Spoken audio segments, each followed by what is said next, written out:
Hi, this is Russ Murfitt with U.S. Investors. I'm coming to you with a holiday message to wish you the best of the season. Merry Christmas. Hope you have a good time with your families. I know there's a lot going on at the end of the year, so I wanted to give you a couple reminders about some things. One of the big things is tax planning, getting ready for, it's been kind of a tough year. And so there may be some opportunities for you to take advantage of some tax changes that are upcoming.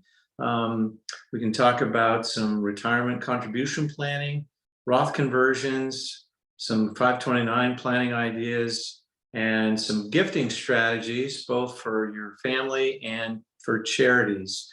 I'll finish with an update on the economy and see where things would go from there.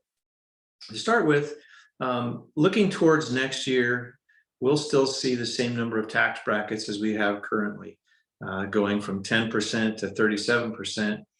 Realize most people are between 12 and 24. Remember, though, that these tax brackets phase out in January of 2026 if Congress doesn't make any further changes. The so what to that, it may mean that in the next year or two, there are some better opportunities for you to take advantage of in some of your tax planning opportunities. So stay tuned for more on that. Long-term capital gains rates will be the same. There's a 0% rate, 15%, and 20%.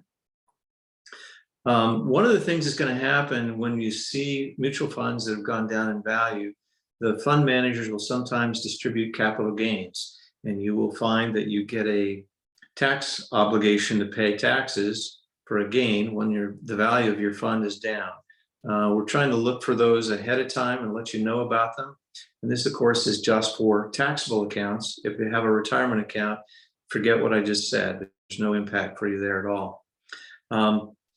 But keep in mind that if you do have if you do have taxable accounts, and you have a gain, you can sell the position before the capital gain comes in and avoid it entirely.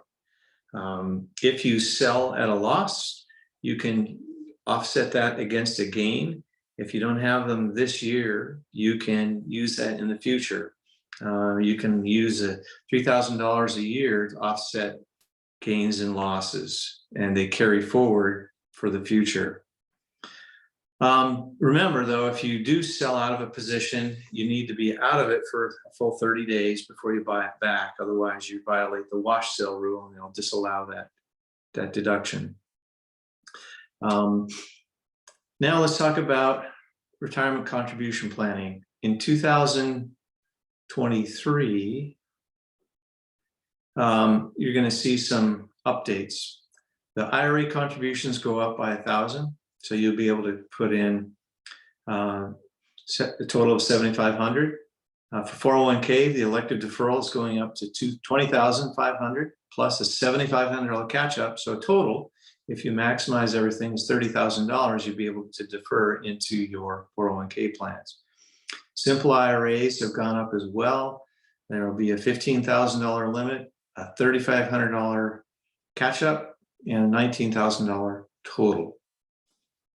If you're looking for things to do with funds, it's a good idea to encourage your kids to update their Roth their Roth IRA contributions. If you want to give them a few bucks, the gifting for this year, you can donate to anyone without a tax implication for you or them up to $16,000. And in 2023, that will increase to $17,000. So take advantage of that if that fits your situation. I want to talk a little bit about Roth conversions as we're starting to see some differences in why you might make a conversion. With the new rules that require you to distribute all of your assets from an IRA account within 10 years, some people find that it makes sense to review looking at a Roth conversion if their heirs are in a higher tax bracket than they are. So you may end up paying less taxes by paying them now at your tax rate than waiting and getting the money to your children and having them take the money out within a 10-year time frame, as well as being at a higher tax level.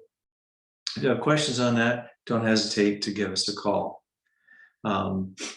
Another opportunity is 529 plans. In Oregon, it's a credit, not a deduction, but it still does make sense. And if you're trying to gift over a bunch, you can gift 5 years forward. But don't hesitate to check into the opportunity of when you have a new grandchild or a new child, starting a 529 plan early on and making those regular contributions over time really does add up, and it can offset quite a bit of the cost for college for them later on. There's another idea that is sometimes sometimes people just don't understand and have never heard of, I find, and that's a qualified charitable distribution. So the idea here is that once you're over 70 and a half, you can donate up to $100,000 a year, and it's non-taxable. The catch is it has to go directly from your account held at the custodian to the charitable institution. So as long as that happens, you can donate up to $100,000 annually. Both you and your spouse can do that. And there's no tax due to you. Sometimes people will do that when they're first taking their required minimum distributions out and just send all that money to a charity and make the most out of it. Okay, I said I'd talk a little bit about the economy. It's been a tough year, and we're currently in a time frame where we're raising rates. The Fed has been trying to get a hold of inflation. That's the primary thing we're dealing with. And you'll hear different ideas about it. How far will they go? Will it be enough? And it appears that the last week they moved by 0.5%. They've been moving a little bit more aggressively than that. And the market seems to be trying to outguess what the Fed's doing at each turn. And so you've seen some pretty big swings in the stock market. And I don't think that's going to change. I think you're going to continue to see big swings, big volatility. But the goal is to get inflation under check. And some people think that they're going too fast and will cause a recession. And that's the concern. The difference right now compared to a lot of recession time periods is unemployment numbers are still pretty good. They're flagging a little bit, but the goal is to try to get things under control so that we don't go into a deep recession. The value for you of the stronger yields is that now with these higher interest rates, conservative investments in CDs and treasury bills and bonds have all been looking fairly attractive. And you don't have to go out very far, and you wouldn't want to, because if the Fed's continuing to raise rates, there'll be more opportunities in the future. So if that's of interest to you, don't hesitate to give us a call, because there are some ways that you can put money to work and start to make a little bit more interest on it than we have been for the past few years.